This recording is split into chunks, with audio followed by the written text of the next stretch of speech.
Hi, I'm Mark Toole with 8020service.com. Today's customer service video question answer of the day is on the question, why is employee experience neglected by the companies who give priority to customer experience?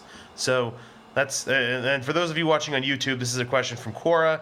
These questions are often phrased not very well. So what this guy's asking is, if these companies say they care about customer experience and they try to do things to improve the customer experience, why does this come at the expense of their employees' experience? Presumably he means the customer service employee, the call center employee, whatever. They think that this guy seems to think that to have a good customer experience, it requires a bad employee experience. I don't necessarily agree with that, so let's get on with my answer here. This question, the way it's phrased, it makes me think, as I often do with conventional customer service questions, is of the what I call the customer service NPC, non-player character, video game term. It doesn't think. It follows a program, a procedures manual. If customer asks about this, read this script, and so on. That's what they think that's what this guy is obviously thinking when he asked this question. The customer experience, he assumes that this is going to result in a good customer experience, or that businesses think this will result in a good customer experience. That I disagree with him on, but he does also make his point that he does make, that I do agree with him on, is that this is going to be a bad employee experience. And it is. Think about it. If you worked in a call center or an email customer service job or live chat or whatever, it doesn't matter the medium that you're using for the thing. If you work in customer service and your entire day is handling simple, basic, repetitive questions, problems, requests, transactions, issues, whatever you want to call them, and you're doing that entirely in accordance with a script, with a programming, with a procedures manual, and reading off of scripts if you're talking, or copying and pasting templates if you're in a chat or an email environment, your entire day is spent, yes, assisting customers, handling customer complaints, fixing customer problems, or at least handling them. There's a difference there. But you are spending your day helping these people, but you are not really doing anything. The programming is doing this. You're running the programming that your boss put on you. There's this program that's called the procedures manual, and it tells you, if the customer asks about this, take the following steps and read the following script. If the customer asks about this thing, do these 3 things here to fix it and read that script. Now, very occasionally there will be something that goes off of the script, or the guy thinks he's funny and he asks some weird question. Hey, what's the weather like where you're at? Like he cares, and you go, oh, it's sunny. But it's not a job for a human. It doesn't require thought. It doesn't allow thought. It doesn't require decision making. It doesn't allow decision making. It simply turns the human being into ears and a mouth, or hands for a keyboard in some cases, and disconnects the brain from it entirely, other than the minimum levels necessary to run that equipment. The programming, the decisions, the actions, all of that comes from the procedures manual and the scripts or the templates. Now, is that a simplification? Maybe. Sometimes there's probably things that happen there that go off script, but they're still, generally speaking, predictable, repetitive.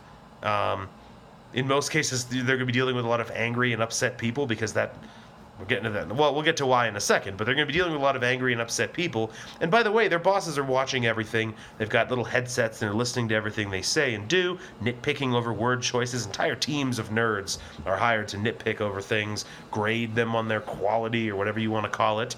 And then you have the other teams of nerds who schedule everything down to the second. They create advanced mathematical formulas to try to predict how many customer service complaints they're going to get each day, how many hundreds or thousands of complaints, and how many seconds it'll take this person and their peers to handle one complaint. And they do all this math, and they try to schedule it out so it's efficient. So there's absolutely no wasted time for this NPC sitting around doing nothing.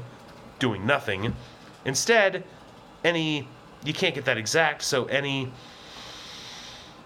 overlap there falls on the customers. They have to wait for someone to be available to help them. Not the employees waiting for a customer to need help with something. The opposite. That's inefficient when you're paying this person to handle it, so the customer must wait. So this assumption that this NPC environment, this conventional approach to customer service, results in good customer experiences is just simply wrong. That's my point here. That's the point I'm making. And first of all, there's of course the efficiency that we talked about, where the customer has to wait for the agent because the customer's not being paid, the customer's paying. But customer service in these conventional businesses is seen as a thing entirely separate from the actual real business. So it doesn't matter that the customer's paying. The customer bought a thing, the customer is using a product or a service, the customer may buy another thing. That's all outside of the purview of the conventional customer service environment. There's just a sewer pipe coming down from the business with a constant flow of customer complaints, problems, issues, transactions, simple things. The customer service people are standing at the bottom of that sewage flow with a bucket trying to handle it. They can't do anything to slow or stop the flow there. They can't fix things before it gets there. They simply handle it. So they don't think of these people as customers in the sense that you and I, real business people, think of them as customers. They think of them as customers in the sense that a customer is a thing that comes along and bothers them and makes them do work when they could be spinning in their chair, counting the minutes until they're allowed to go home. So it's not a good customer. My point is, it's not going to be a good customer experience for anyone. It's not a good employee experience, obviously, but it's not going to result in a good customer experience. Why? Well, there's the wait time, obviously. Then there's the fact that these customers have a real problem, a real question, a real issue, something that they need the business to fix.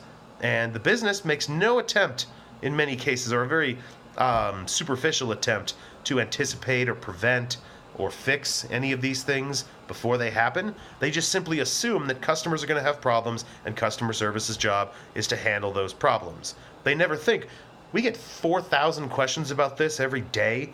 Maybe we could make this more clear somewhere so some of these people won't have to ask us about it. That's not a thing. So, and then again, with these simple transactions, other things, yeah, maybe the customer could do it themselves on the website, but I don't want to build a new thing on the website, so let customer service handle it. And yes, obviously, bad experience for the customer service employees, but it's a bad experience for the customer too. Think about it. If you bought a thing, do you want to contact customer service about the thing? Ever? Ever? For any reason? Maybe to tell them how great they are if it's really that great, but you don't want to be like, hey, the website doesn't work. Hey, I want to change my billing information and you don't have a way for me to do that. Hey, I don't know how to do this. Hey, you said I was going to get this and I didn't get it. You don't want to do that. And especially if you have to call one of these conventional call centers and talk to an NPC and press 47 for English and listen to the little message, your call is important to us. You don't want that. That's not a good customer experience. Even if you did the customer service thing entirely right, once it gets to that point, be that email, live chat, or if you insist on doing a phone service, even if let's take the example of phone because it's simple and we all understand it. Customer picks up the phone, dials a number, a human being answers and says, hello, this is Bob at the company that you're calling, what can I help you with? And the customer says, hey, this is what I need help with, and then Bob does it, and they're off the phone in 1 minute or something. You could say that's the best possible experience. I disagree. That's still a terrible customer experience. Why? Because the customer had to talk to you at all. The better customer experience, the one you probably are having thousands of every day, depending on how many customers you have, is the customer who buys the product, uses the product, enjoys the product, benefits from the product, and never once has to talk to you about the product. Especially in a modern online business, which is mostly what my advice is generally tailored towards.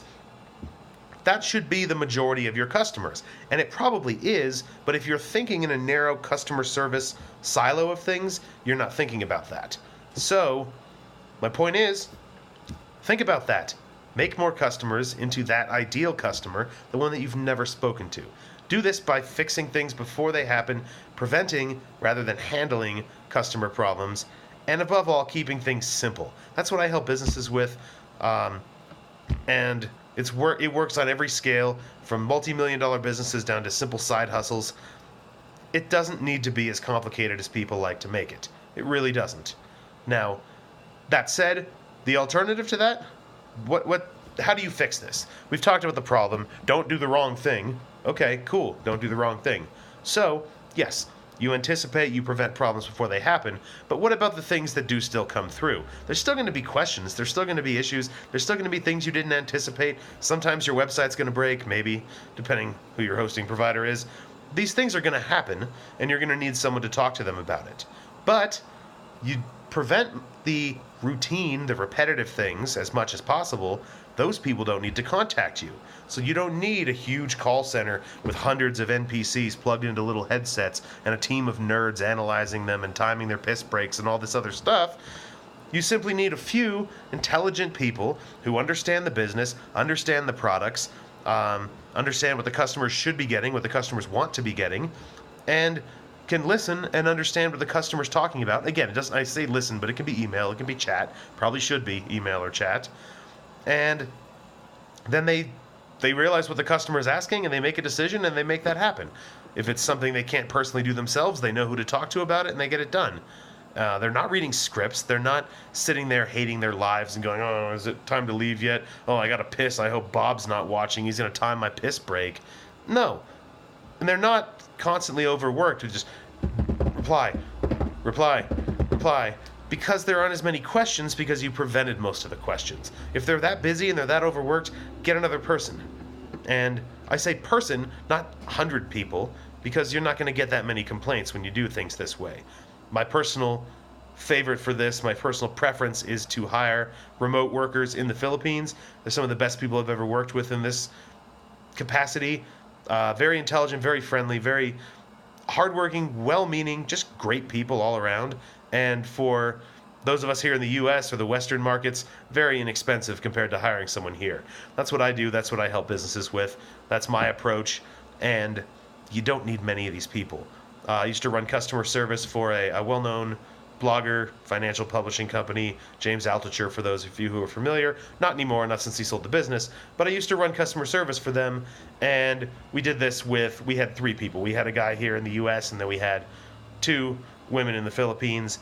This is with thousands of customers, multi-million-dollar revenues, easily handling all of it and more. Probably could have done with less. That's just the team I had when we started and before I implemented a lot of this stuff. But it doesn't have to be complicated. It doesn't have to be a big deal. You can have, and you ideally should have, a good customer experience and a good employee experience, and you do that by doing the same things. Those people I'm talking about, the Filipinos or whoever working there, their day is a hell of a lot more interesting than the NPC banging out scripts. Every question they get is a unique question, is a one-off thing they maybe haven't seen before. Usually, there are some exceptions, depending how you design the rest of the thing, but generally speaking, each thing that they do is a new thing.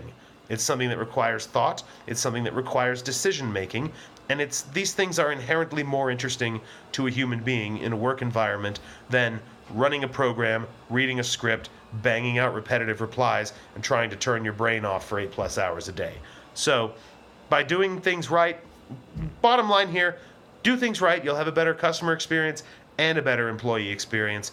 Why some companies don't do this is because they're stuck living in the past, the old-fashioned conventional approach to customer service, which is simply to have a good customer experience, we must control everything. We must get these low-end people and force them to say exactly what our team of nerds in a conference room with khaki pants looking at watches trying to take smoke breaks decided would be the best thing to say and do in each situation.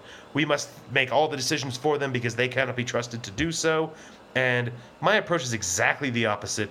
It's decentralized. It's compatible with the new age, the modern environment, the information age, the age of the sovereign individual, whatever you want to call it. It is an entirely, we'll call it this, it's a 21st century way of doing things when these conventional businesses are stuck in the 20th or even 19th century with their old-fashioned practices. So that's why they do it that way. This is why I do it a different way, why I help businesses do it a different way. and I'm going to wrap this video up here. As always, if you thought this was interesting or useful or valuable, hit upvote, hit thumbs up, whatever you got if you're on Quora or YouTube. Like I said, I'm posting these on YouTube now as well. Follow me here. I do one of these videos every weekday on a customer service question. I've been taking the questions from Quora, but anybody watching on YouTube, if you have a question, leave it in the comments. I can start taking questions from there as well.